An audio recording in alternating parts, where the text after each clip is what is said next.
ছোলাটা সেদ্ধ হয়ে গেছে।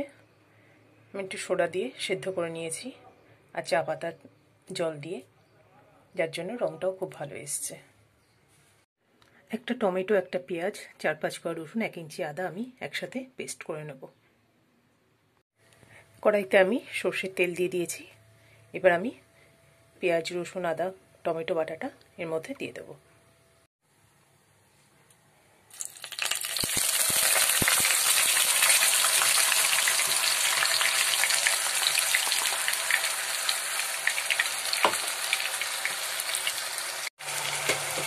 এবার আমি দেবো একটু হলুদ গুঁড়ো সামান্য,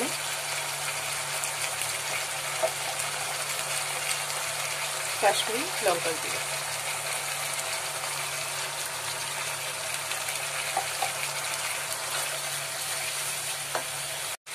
দেব সামান্য একটু চিনি আর লবণও খুব সামান্য দেবো, কারণ লবণ দিয়ে আমি ছোলাটা অলরেডি সেদ্ধ করে রেখেছিলাম।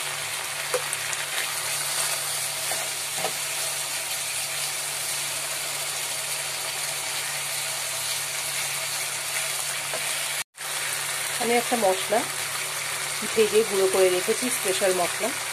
মশলাটা আমি পরে সব বলে দেবো কী কী আছে এর মধ্যে।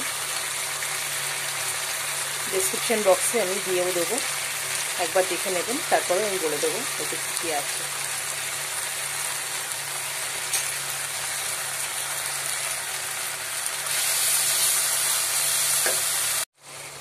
মশলাটা তেল ছাড়তে শুরু করেছে। এবার আমি সেদ্ধ ছোলাটা এতে দিয়ে দেবো।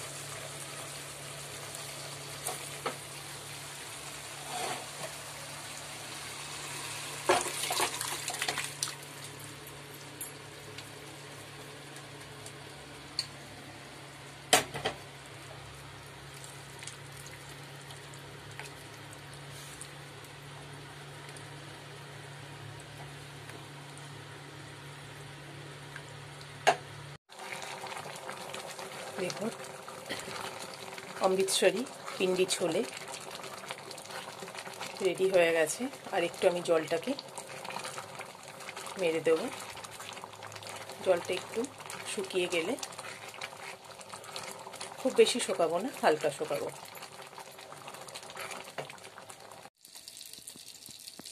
আমি একটু মাখন গরম করে নিচ্ছি, তার মধ্যে আমি কাশ্মীরি লঙ্কা জাস্ট একটু তড়কা দেবো।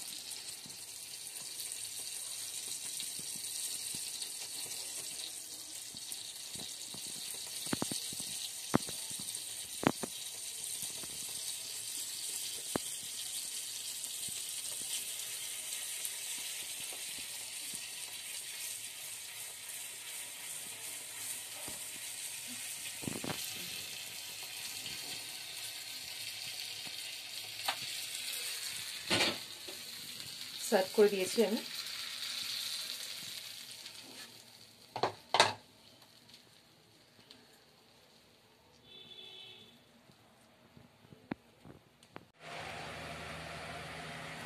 ওধরা অমৃতসরি পিন্ডি পাঞ্জাবি,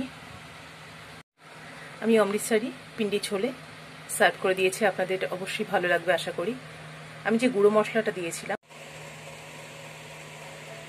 আমি যে ভাজা মশলাটা বলেছিলাম, এতে ছিল জয়িত্রী, জায়ফল, দারচিনি, ছোটো এলাচ, বড় এলাচ, লবঙ্গ, গোলমরিচ, তেজপাতা, শুকনো লঙ্কা, গোটা জিরে, গোটা ধনে, এগুলো সব আমি একসাথে একটু শুকনো খোলায় নেড়ে গুঁড়ো করে নিয়েছিলাম। এই মশলাটাই আমি ছোলাটাতে দিয়েছি। লাইক কমেন্ট করবেন ভালো লাগলে, আর সাবস্ক্রাইব করতে কিন্তু ভুলবেন না। আমি অমৃতসরি পিন্ডি ছোলেটা কড়াইশুঁটির কচুরির সাথে পরিবেশন করব। এইভাবে আমি লেচিগুলো কেটে নিয়েছি আর কড়াইশুঁটির পুরগুলোকে গোল করে নিয়েছি। এবার আমি এইভাবে কড়াইশুঁটির পুরগুলোকে লেচির মধ্যে ভরবো, ভরে বেলে নেব।